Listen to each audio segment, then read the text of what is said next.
New message, 5:06 p.m. Hi, Shad. It's Jazz here from Anytime Fitness, Maple Ridge.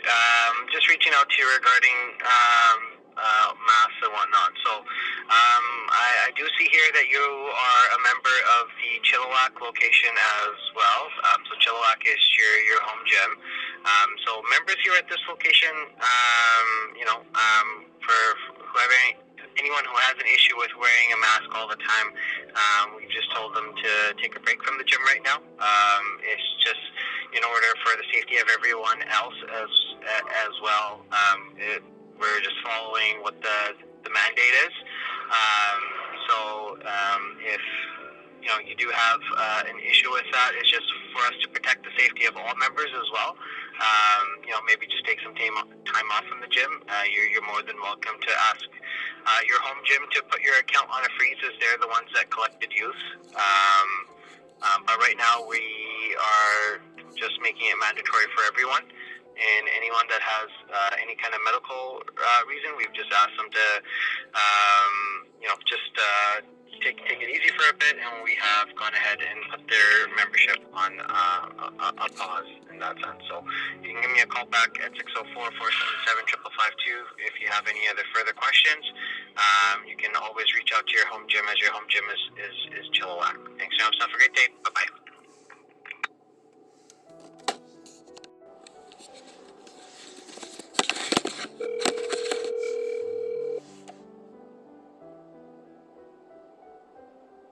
Anytime Fitness, Maple Ridge, Jazz speaking. Hey Jazz, this is Shad Budge calling. How are you doing, sir? Good, how are you? I'm doing mediocre. I would say mediocre at best. So I just listened to your voicemail, and I had a few concerns. Now, I know your kind of policy, I guess. Is that what you've been told by the owner or the management, or who's giving you these orders? This is the owner's decision, that's correct. The owner's, okay. And do you know the name of the owner, or are you able to disclose that? I'm not allowed to disclose that information. You're not allowed to disclose the owner's information, or the owner's name, rather? That's correct. Okay, but your name is Jazz? Is that like That's correct. J-A-Z? That's correct. Okay. The current ministerial order 425/2020 that is in effect, I mean, there is a specific section 4, that is put there for a reason.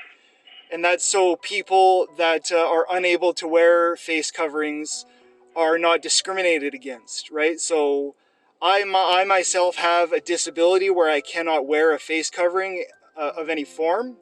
And I've been paying, my fees for a number of years now at the club, and I just wanted to make sure that you're kind of aware of the fact that refusing somebody's service into the facility because of their disability is not just a direct violation of the actual mandate in itself, but it's also just like a really blatant violation and discrimination against persons with disabilities, right? So is your owner aware of that? So there is, obviously before we implemented this stuff,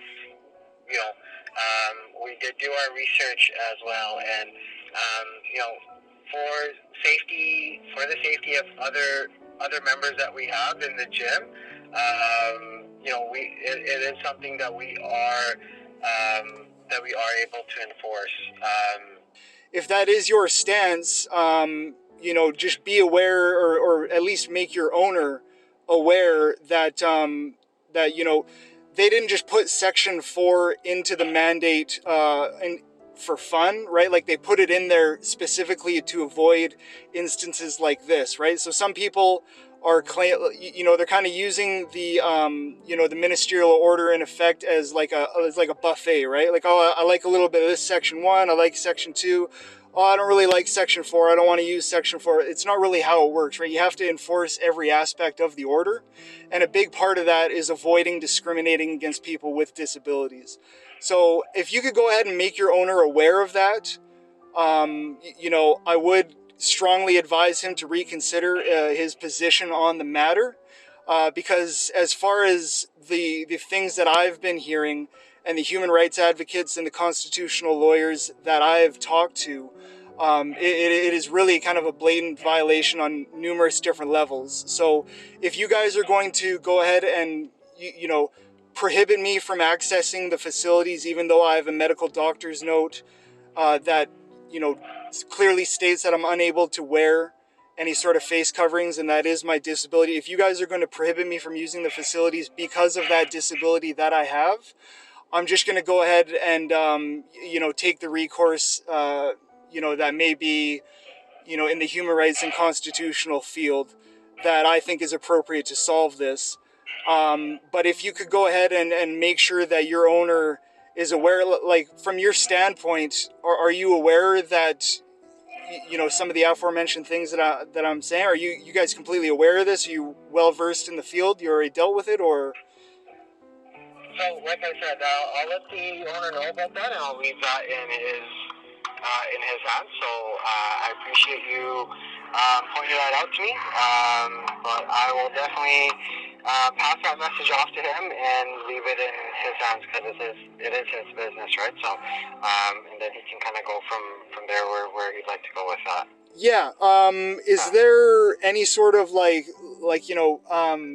kind of, I don't want to proceed directly to, the BC Human Rights Tribunal, tonight, and start filing stuff and really kind of going, I want to kind of give the owner some time to kind of reconsider, as you can tell, I'm trying to be reasonable.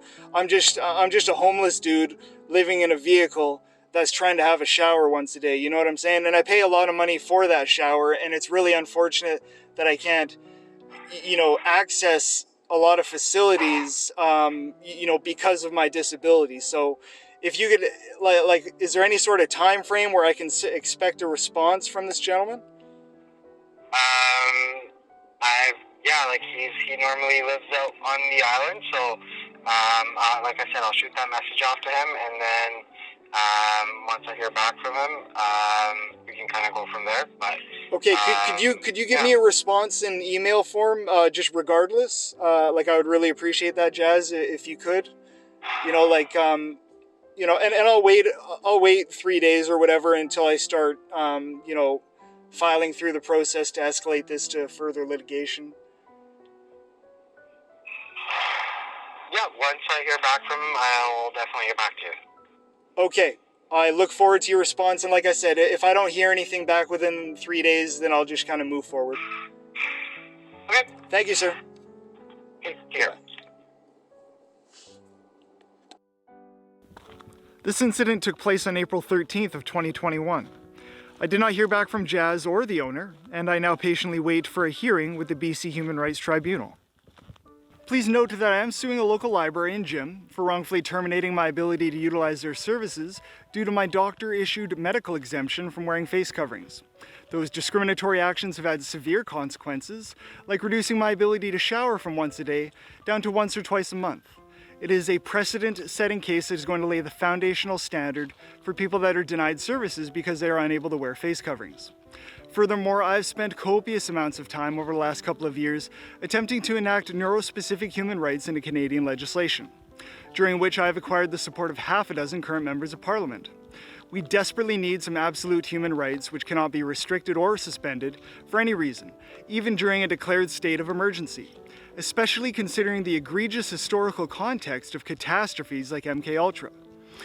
For the latest updates on my neuro rights efforts, please visit globalneuroethics.com. If you would like to support my work, I have PayPal, GoFundMe, Patreon, Subscribestar, Crypto. I even have a P.O. box.